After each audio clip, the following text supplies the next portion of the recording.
How's it going? This is my informative speech. Walking into a kid's room to see all of his clothes neatly folded, his bed made, and all of his materials neatly organized on his desk is every parent's dream.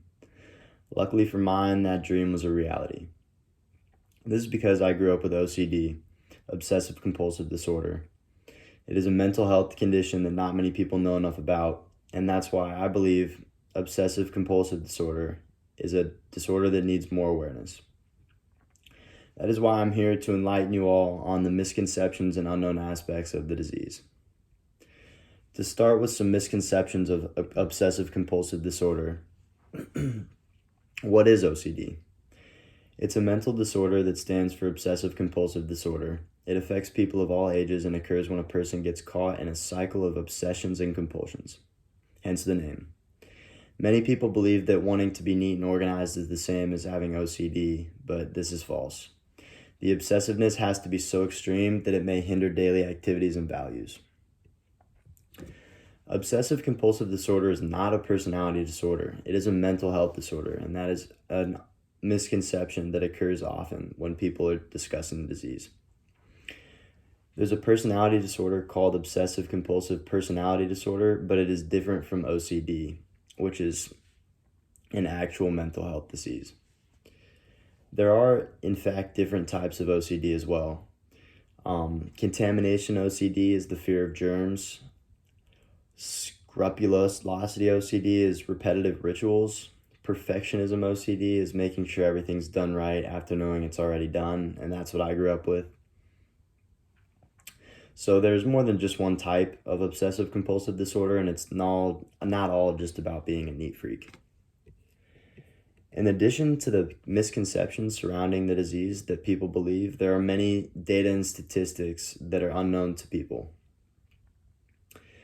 The effect on U.S. adults is about 1.2% of U.S. adults, which is higher than many people would think. Additionally, this statistic shows the prevalence of OCD in the U.S. population and affects a good amount of people. Outside of the U.S., however, the U.K. has about 750,000 people suffering the disease right now, which makes up around 1.2 population for them as well. In Australia, it's 2%, and it's under 1% in Canada. That just kind of gives you an idea of what it's like around the world, showing that it's pretty prevalent disease almost everywhere.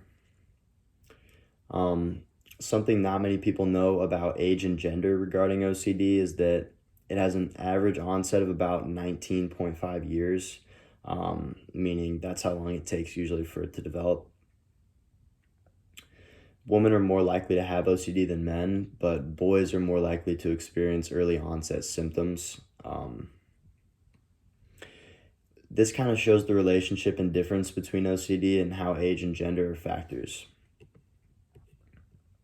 So these statistics that I briefly mentioned help show the prevalence of OCD, and it also takes into account other factors like age and gender, but there's no known exact cause of this disease.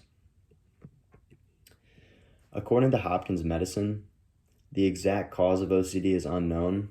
Genetics and environment may play a role into causing the disease, starting in childhood, and may appear to run in the family, but we can't be sure. We don't know if OCD is something you're born with or something that comes through environmental factors. Some symptoms commonly experienced of people suffering the disease would be common types of compulsive behaviors, including counting, hoarding, reassurance, repeating, and checking. OCD symptoms are a combination of common obsessions and common compulsive behavior that a person might take or do extremely to the point where it starts to become time-consuming and obsessive.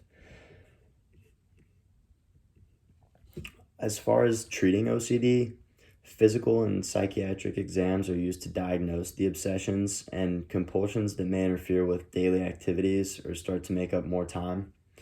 Treatments based on age, medical history, and other conditions as well. Like I said, this disease isn't really one fits all. It's kind of different, so there's different approaches when treating it. And many people claim to have OCD without being properly diagnosed. I do that. It's more than a cleaning disorder. There's not really a cure to it. Anti-anxiety and antidepressants can be used, but they won't for sure help, which is why it's important if you have it to make sure that you do. Overall, OCD is a serious mental disorder that people make assumptions about without really taking into consideration many facts. And in conclusion, obsessive compulsive disorder is often inaccurately portrayed and needs more awareness brought to it. There's many misconceptions and assumptions that often invalidate the severity of disorder, which is very harmful to the OCD community.